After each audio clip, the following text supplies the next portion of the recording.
आप देख रहे हैं एमबी नेटवर्क। मैं हूं आपके साथ पंकज यादव। राजस्थान में जल्दी विधानसभा का चुनाव होना है और इस बार भी बीजेपी और कांग्रेस में कांटे की टक्कर जो है वो देखने को मिल रही है।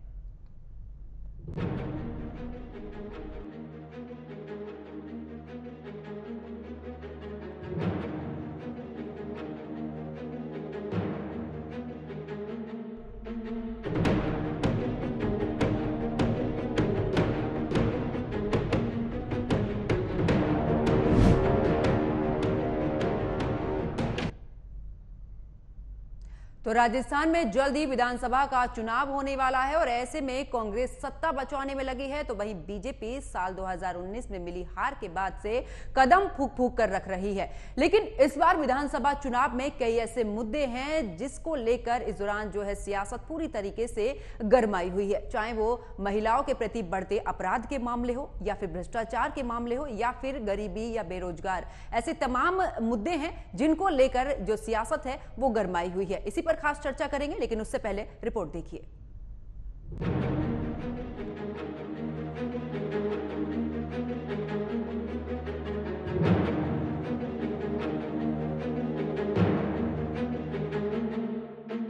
राजस्थान में जल्दी विधानसभा का चुनाव होना है, लेकिन इस बार का चुनाव बहुत ही दिलचस्प होगा। ऐसा इसलिए कहा जा रहा है क्योंकि इस बार भी बीजेपी और कांग्रेस में कड़ा मुकाबला देखने को मिल रहा है। बीजेपी 2019 में मिली हार के बाद सबक लेते हुए फूंक फूंक कर कदम रख रही है, तो वहीं बीजेपी और वसुंधरा राजे के बीच भी सियासी समीकरण जो चल रहा है वो बेहद ही पेचीदा नजर आ रहा है।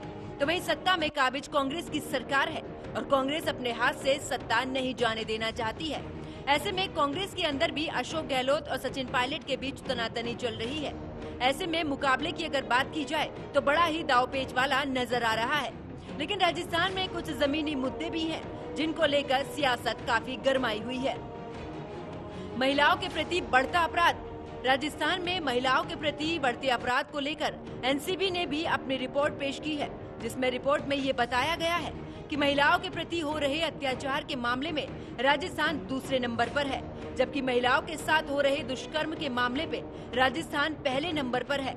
जो कि चुनावों के दौरान ये मुद्दा बहुत ही गर्मा रहा है कि आखिर राज्य सरकार इस पर लगाम लगाने के लिए क्या कर रही है। राज्य में पेपर लीक के बढ़ते मामले। राजस्थान में पेपर लीक के मामलों में भी बढ़ोतरी हुई है।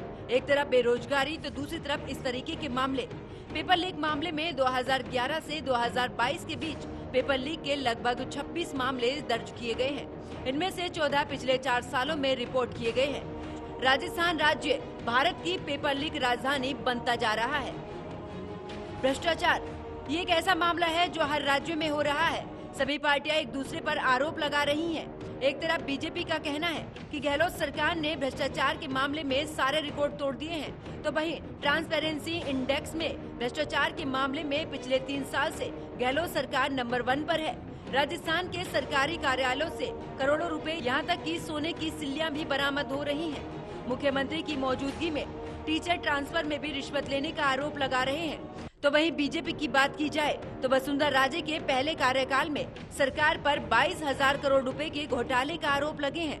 साल 2008 में कांग्रेस की सरकार बनने पर इसकी जांच के लिए माथुर आयोग गठित किया गया। इसी पर कार्रवाई को लेकर अशोक गहलोत और सचिन पायलट के बीच भी गहमागहमी देखी गई है। गरीबी और महंगाई। केंद्र और राज्य की सरकारों के विकास के तमाम दावों के बावजूद राजस्थान में अब भी 60% आबादी बिना गैस सिलेंडर के चूल्हे पर रोटी बनाती है। 34% आबादी को पूरा पोषण नहीं मिल पा रहा है।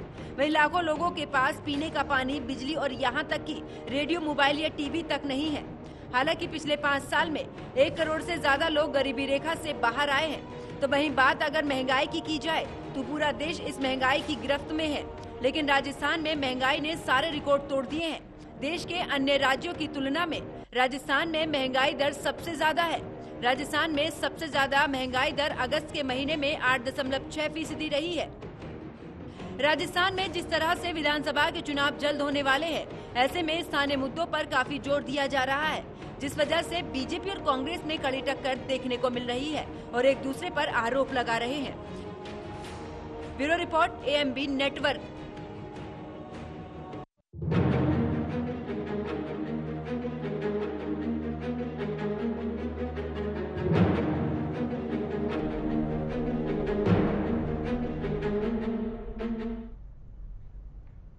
तो जिस तरीके से राजस्थान में सियासत गरमाई हुई है, इसी पर खास चर्चा के लिए मेरे साथ में कुछ मेहमान जुड़े हैं, उनका परिचय मैं आपसे करा देती हूं। मेरे साथ में बीजेपी प्रवक्ता हैं पूजा कपिल, कांग्रेस प्रवक्ता भूदेव शर्मा और राजनीतिक विश्लेषक डॉक्टर अवनीश शर्मा मेरे साथ में हैं। स्वागत है आप सभी का एएमबी नेटवर्क पर। चर्चा की शुरुआत भूदेव जी आप ही के साथ में करूंगी। एक तरफ कांग्रेस कहती है कि लड़की है, लड़ सकती है, लेकिन दूसरी तरफ जिस तरीके से महिलाओं के खिलाफ जो अत्याचार हो रहा है, दुष्कर्म के मामलों में राजस्थान पहले नंबर पर पहुंच चुका है, क्या कहेंगे इसको लेकर? बहुत बहुत धन्यवाद पंकज जी।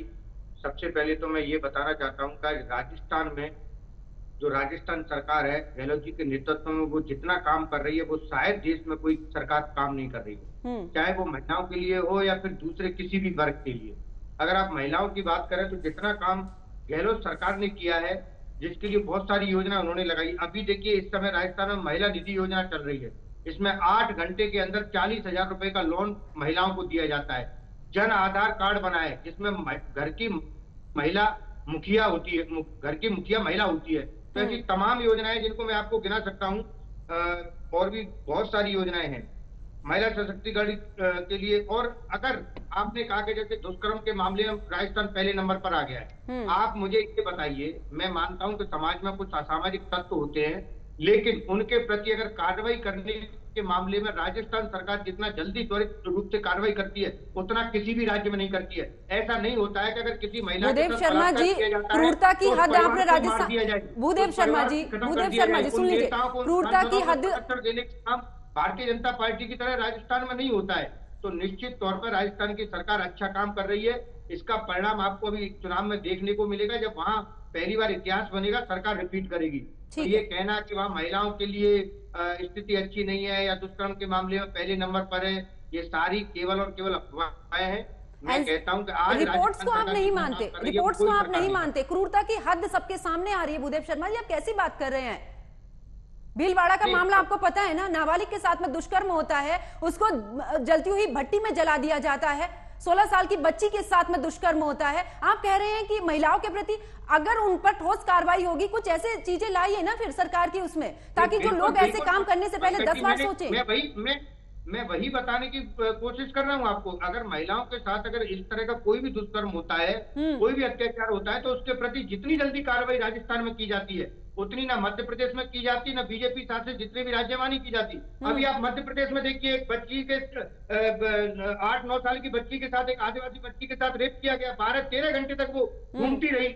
अभी तक अपराधी बाहर घूम रहे हैं। क्या राजस्थान में अपराधी घूम रहे हैं या उनके खिलाफ कार्रवाई नहीं की गई या एफआईआर नहीं की गई? उत्तर प्रदेश में आपने देखा, चाहे कुलदीप सेंगर हो, चिन्मयानंद हो, चाहे जितने भी हो, चाहे ब्रजभूषण हो, कितने भी अपराधी हैं, इनको बचाने का काम सरकार कर रही है। पूरे परिवार को ही खत्म कर दिया गया। भूदेव शर्मा जी जवाब ले लेते हैं। जवाब मेरा, भूदेव शर्मा जी जवाब मेरा सिर्फ आप ही से नहीं है। सरकार में महिलाओं की सुरक्षा को लेकर तमाम जो पार्टियां हैं वो दावे करती हैं, लेकिन जमीनी स्तर पर हकीकत कुछ और है। मैं सिर्फ कांग्रेस ही नहीं, मैं बीजेपी से भी इस पर सवाल करती हूं। बीजेपी से मेरे साथ में जुड़े हैं पूजा कपिल जी। जिस तरीके से राजस्थान में जो मामले हैं लगातार बढ़ते जा रहे महिला सुरक्षा को लेकर, आप भी देख रही हैं कितनी महिला वहां पर सुरक्षित हैं। लगातार आरोप प्रत्यारोप से ही या क्या काम चलता रहेगा या उस पर कोई ठोस कार्रवाई की जाएगी? लगता है आज भूदेव जी को थोड़ी शर्म आनी चाहिए इस तरह के वक्तव्य देते हुए। इतनी शर्मनाक स्थिति राजस्थान की, जो लगातार महिला बलात्कार में नंबर 1 चल रहा है 3 साल से, और मैं तो शहर अंबर से आती हूँ जो पूरे देश में नंबर 1 चल रहा है। और आप किस शासन और किस व्यवस्था की बात करते हो? एक ऐसा मुख्यमंत्री जो गृह मंत्री होकर, जो राजस्थान की कानून व्यवस्था जहां इतनी ध्वस्त चल रही है, महिलाओं पर अत्याचार, गोलीबारी, सरेआम मॉब लिंचिंग से लेके सरेआम, कौन उदयपुर के कन्हैयालाल को नहीं भूला है? कौन अभी पंकज जी आपने भीलवाड़ा याद दिलाया है, अभी जयपुर से 25 किलोमीटर दूर एक महिला के संग रेप भी होता है और उसको जला दिया जाता है, उसका चेहरा छत विक्षत कर दिया जाता है। और इस तरह के अपराधियों के हौसले यहाँ ऊपर चढ़े हुए हैं कि वो कुछ भी करके, किसी को कानून का डर नहीं है। छोटी बच्ची को गैंगरेप किया जाता है, शौचालय में टीचर करता है, थाने में पुलिस वाले करते हैं, हॉस्पिटल में करते हैं, एम्बुलेंस में करते हैं, 6 महीने की बच्ची के संग करते हैं, 60 साल की लड़की के संग करते हैं, गूंगी बहरी लड़की के संग करते हैं, और यहाँ तक कि अपने पति के कंपनी जाती है तो उसको उतार कर और उसको रिवर्स करके गैंग रेप करके उसका वीडियो वायरल करते हैं। अरे कितनी शर्मिंदगी आएगी। एसिड से डालकर जला देते हैं, लड़कियों को कुएं में फेंक देते हैं। अगर आपकी कानून व्यवस्था मुस्तैद होती और ये मजबूत होती तो यहाँ अपराधियों के हौसले इतने बुलंद नहीं होते। और भूदेव जी, किस कानून व्यवस्था की बात और किस आप योजनाओं की बात कर रहे हैं?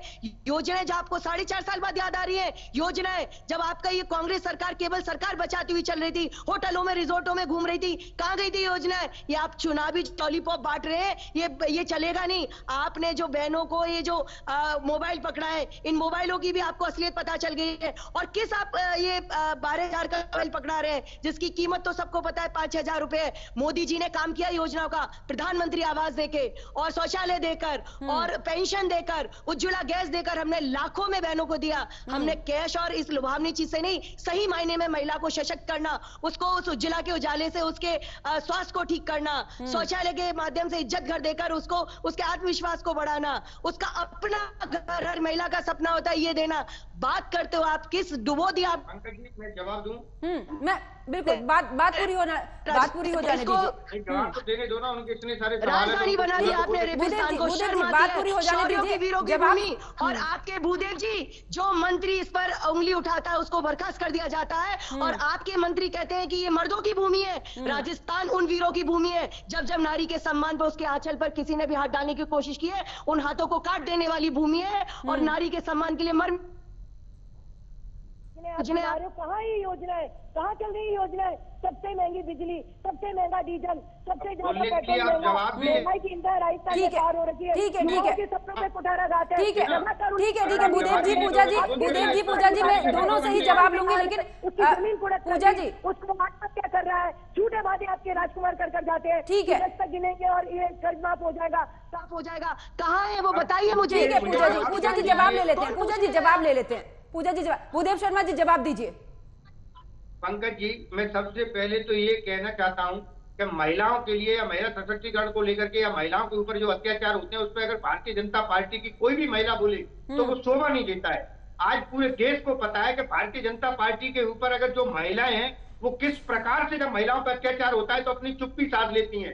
क्यों अब इतनी जोर जोर बोलने से अब आप इतना लंबा चौड़ा भाषण दे रहे हो? उस समय क्यों नहीं बोले थे जब मणिपुर में महिलाओं को नंगा करके उस समय क्यों नहीं बोले थे जब मध्य प्रदेश के अंदर एक 12 साल की बच्ची 24 घंटे तक जो क्या सड़कों पर घूमती रही थी मदद के लिए? अभी आपने कहा महिलाओं को लुभाने का काम कर रहे हैं। अरे लुभाने का काम तो मध्य प्रदेश में आपके मामा जी कर रहे हैं। 200 रुपए रक्षाबंधन पर देके 1500 रुपए उनको अभी दे करके। ये काम गहलोत सरकार का नहीं है। गहलोत सरकार पूरे 5 साल में काम करके आई है। चाहे वो चिरंजीवी योजना हो, 25 लाख रुपए तक का इलाज, चाहे वो बच्चों की पढ़ाई को लेकर, लेकिन बीजेपी का तो यही कहना है ना भूदेव शर्मा जी, केंद्र सरकार की योजनाएं वहां पर काम कर रही है। कौन कितनी योजनाएं गिनाऊं आपको मैं, कितनी योजनाएं गिनाऊं? और उसके बावजूद भी अगर महिलाओं पर कोई भी अत्याचार होता है तो सबसे पहले तुरंत कार्रवाई राजस्थान सरकार में होती है। लेकिन उस कार्रवाई का क्या असर है? उस कार्रवाई का भूदेव शर्मा जी, उस कार्रवाई का क्या असर है? लगातार ग्राफ बढ़ता जा रहा है। एक एक करके पूजा जी भूदेव शर्मा जी एक एक करके अपनी बात रखिए। चर्चा में अगर इस तरीके से बहस करेंगे तो नहीं बढ़ पाएगी ना आगे। पूजा जी भूदेव जी एक एक करके बात। बलात्कार हो चुके 6 महीने में, अत्याचार हो चुके। मुझे तो लगता है कि भारतीय जनता पार्टी की महिलाओं के ऊपर तो बिल्कुल भी नहीं बोलना चाहिए। ठीक है पूजा जी भूदेव जी मैं आपके पास से वापस लौटूंगी। अविनाश शर्मा भी मेरे साथ में जुड़े हैं, राजनीतिक विश्लेषक हैं। पूजा जी भूदेव शर्मा जी, मैं नहीं चाहती हूँ कि म्यूट कराना पड़े।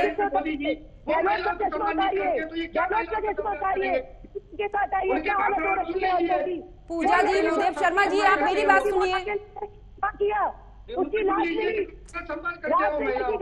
अविनाश शर्मा जी, जिस तरीके से महिला सुरक्षा की बात चाहे बीजेपी हो या कांग्रेस में कोई सी भी पार्टी हो, सभी पार्टियां करती है। पूजा जी सुन लीजिए अब जरा, आखिरकार महिलाएं कब सुरक्षित होंगी? क्योंकि लगातार राजस्थान में सशक्तिकरण के मामलों में ग्राफ बढ़ता जा रहा है। योजनाएं की बात की जाती है, क्या महिला सुरक्षा की बात सबसे अहम नहीं है? आपके मुख्यमंत्री बोल चुके हैं, आपके राजकुमार बोल चुके हैं कि जब अविनाश जी मेरी आवाज नहीं पा रही है, को जारी रखे। जमीनी हकीकत आपको बहुत अच्छे से पता है भूदेव जी, लेकिन कोई बात नहीं, प्रवक्ता के नाते आप कांग्रेस की जयकार करिए। पूजा जी भूदेव शर्मा जी आप मेरी बात सुनिए। अविनाश शर्मा भी मेरे साथ में जुड़े हैं, जरा उनसे भी सवाल ले लेती हूँ। हाँ अविनाश शर्मा जी, तमाम पार्टियां दावे करती हैं कि महिला सुरक्षा को लेकर क्या नजर आता है कितनी महिला सुरक्षित हैं राजस्थान में? योजनाएं चल रही हैं, लेकिन अगर ठोस कार्रवाई होती है तो क्या जो इस तरीके की वारदात को अंजाम देते उनके अंदर भय नहीं होना चाहिए? क्या कहेंगे इस पर? देखिए पंकज जी, मैं आपको ये बताना चाहूंगा, सबसे पहले राजस्थान में कानून व्यवस्था नाम की कोई चीज अब बची नहीं है। पहला, आप खुद ही देखिए, पिछले महीने में एक 14 साल की लड़की की हत्या करके और गैंग रेप करके भीलवाड़ा में फेंक दिया गया। अभी पिछले महीने ही 26 तारीख को आपके एक 10वीं क्लास की बालिका के साथ रेप करके और उसको कुएं में डाल दिया गया सीकर में। इतनी घटनाएं राजस्थान में हो चुकी है। अगर अपराधियों में कोई भय नाम की कोई चीज होती तो वो क्या दोबारा अपराध करने की हिम्मत करते? पहला सवाल। दूसरा, मैं आपको ये बताना चाहूंगा, राजस्थान की अशोक गहलोत सरकार के जो खुद कैबिनेट मंत्री हैं महेश जोशी, उनका खुद का पुत्र दिल्ली में उसके खिलाफ रेप का मुकदमा चल रहा है, पहली बात। दूसरी बात, राजस्थान विधानसभा में जो लोकतंत्र का मंदिर है उसी में राजस्थान सरकार के स्वायत्त शासन मंत्री और बहुत बुजुर्ग मंत्री शांति धारीवाल जी ये कहते हैं कि रेप अगर होते हैं तो राजस्थान मर्दों का प्रदेश है। इस प्रकार के शब्दों का विधानसभा में कहना, जिससे पूरा देश और दुनिया देखती है, इस प्रकार के वक्तव्य क्या शोभा देते हैं? तो इस बात से हमें अंदाजा लगा लेना चाहिए कि राजस्थान में एक जंगल राज, इसके अलावा कुछ नहीं। मुख्यमंत्री कितने संवेदनशील हैं वो आंकड़े बता रहे हैं। एनसीआरबी के 12% की दर से हर साल बढ़ता हुआ ग्राफ। जी। लेकिन अविनाश जी, जिस तरीके से कानून व्यवस्था को लेकर भी सवाल उठाए जा रहे हैं, लेकिन क्या सरकार की तरफ से कुछ ऐसी चीजें करनी चाहिए ताकि जो ग्राफ बढ़ रहा है कम से कम उस पर लगाम लगे? जी बिल्कुल, सरकार को करनी चाहिए, लेकिन विडंबना यही है कि ये सरकार पिछले 3-4 साल होटलों में मौज मस्ती करती गई। बिना मौज मस्ती के कभी 15 दिन होटलों में बिताए, 5 सितारा होटलों में बिता रहे हैं, कभी कहाँ जा रहे हैं, कभी कहाँ जा रहे हैं। तो अपराध से लगाम लगाने के लिए सरकार को राजधानी में रहना तो पड़ेगा। बिल्कुल, राजधानी में सरकार रहती नहीं है, मौज मस्ती में लगी रहती है। बस कैसे न तैसे सरकार बची रहे, कैसे न तैसे सरकार बची रहे। अपना ही कानून व्यवस्था इनसे संभलती नहीं है। पुलिस प्रशासन इनका बिल्कुल नाकारा हो चुका है। चाहे आप किसी को भी देखिए, अगर ऐसे अपराध राजस्थान में होंगे तो मुझे बहुत शर्म के साथ कहना पड़ता है क्योंकि अविनाश जी आपस के जो मुद्दे हैं ना, पार्टी की आपस की जो तकरार है, चाहे वो अशोक गहलोत की, सचिन पायलट की हो या फिर वसुंधरा राजे की या बीजेपी की, ये आपस की तकरार की वजह से कहीं ऐसा तो नहीं है कि उस बीच में जनता पिस रही है? देखिए पंकज जी, आपस की तकरार किसमें नहीं होती, सब जगह होती है। लेकिन कानून व्यवस्था संभालने की जिम्मेदारी प्रदेश के मुखिया की होती है, प्रदेश के डीजीपी की होती है, प्रदेश के पुलिस के आला अधिकारियों की होती है। अब वो सारे के सारे मुख्यमंत्री के अधीन है, क्योंकि हमारे जो प्रदेश के मुख्यमंत्री हैं वो श्री अशोक गहलोत जी, वो प्रदेश के गृह मंत्री भी है। तो इसमें आपसी सरकार को आप इस तरीके से नहीं कर सकते ना। ठीक है, भूदेव शर्मा जी जवाब दीजिए। एक बार आप ही की तरफ से ये कहा जाता है कि मर्दों की भूमि है और दूसरी तरफ महिलाओं के साथ में इस तरीके से अत्याचार, और आप कहते हैं महिला सुरक्षा की बात। पंकज जी बिल्कुल, देखिए अभी जो अपने राजनीतिक विश्लेषक जी हैं अविनाश जी, इन्होंने बहुत बोला कि राजस्थान में ये होता है। मैं तो कहता हूं कि इनको पूरे देश का भ्रमण करना चाहिए, देश में क्या स्थिति उससे तुलना करनी चाहिए। आपने बिल्कुल ठीक कहा, हम भी इस बात को नहीं मानते हैं। जो असामाजिक तत्व होते हैं वो किसी भी प्रकार की इस तरह की घटना को अंजाम देते हैं, उसका कोई समर्थन नहीं करता है। वो बात अलग है कि भारतीय जनता पार्टी की जो महिलाएं हैं वो उस समय समर्थन करती हैं जब भारतीय जनता पार्टी के नेता इस तरह का आपराधिक कृत्य करते हैं। चाहे भूदेव शर्मा जी, राज्य में आपकी सरकार है, भूदेव शर्मा जी, राज्य में राजस्थान में आपकी सरकार है, आपकी जिम्मेदारी है। आप किसी के बयान को लेकर अगर वहां पर बीजेपी का कुछ बयान आता तब आप बोल सकते हैं, लेकिन राज्य में सरकार होने के बाद आप दूसरी स्टेट की बात कैसे कर सकते हैं? ये भारतीय जनता पार्टी की महिलाएं समर्थन कह के नहीं बच सकते आप। आपकी जो लड़की लड़ सकती वाली पूरे देश में घूमती है, राजस्थान में कैसे बैठ जाती है वो घूमने के लिए? और भाजपा की महिलाओं की बात मत करो। आपके यहाँ डिबेट करते हो, जवाब हमारी बात नहीं रखने देते। पूजा जी जवाब देने दीजिए, पूजा जी जवाब देने दीजिए, उसके बाद मैं सीधा आप ही के पास आऊंगी। भूदेव शर्मा जी, जब सवाल उठाता है अविनाश जी बोल रहे थे, आप नहीं बोले। अगर आपको सवाल का जवाब नहीं लेना है तो नहीं, मुझे जवाब, भूदेव शर्मा जी मुझे जवाब चाहिए, इसीलिए मैंने उनसे ही बोला है ना कि आप पहले सुन लीजिए, उसके बाद मैं सीधा आपके पास आऊंगी। भूदेव शर्मा जी अपना जवाब पूरा कीजिए। मेरा जवाब हो ही नहीं पाता है, उससे पहले बीच में आप बोलते हो। अब अपनी बात पूरी कीजिए। क्या बोले जा रहे हो आप? प्रवक्ता के नाते आपकी पूजा जी, पूजा जी, मैं आपके पास आऊंगी, पहले भूदेव शर्मा का जवाब सुन लीजिए। समर्थन करती है पूजा जी, कैसे बोल सकते हो? भारतीय जनता पार्टी नहीं, इस देश की कोई भी महिला समर्थन नहीं करेगी किसी भी महिला। पूजा जी जवाब तो सुन लीजिए, मैंने वही सवाल किया है। भूदेव जी क्या बोल रहे हो आप?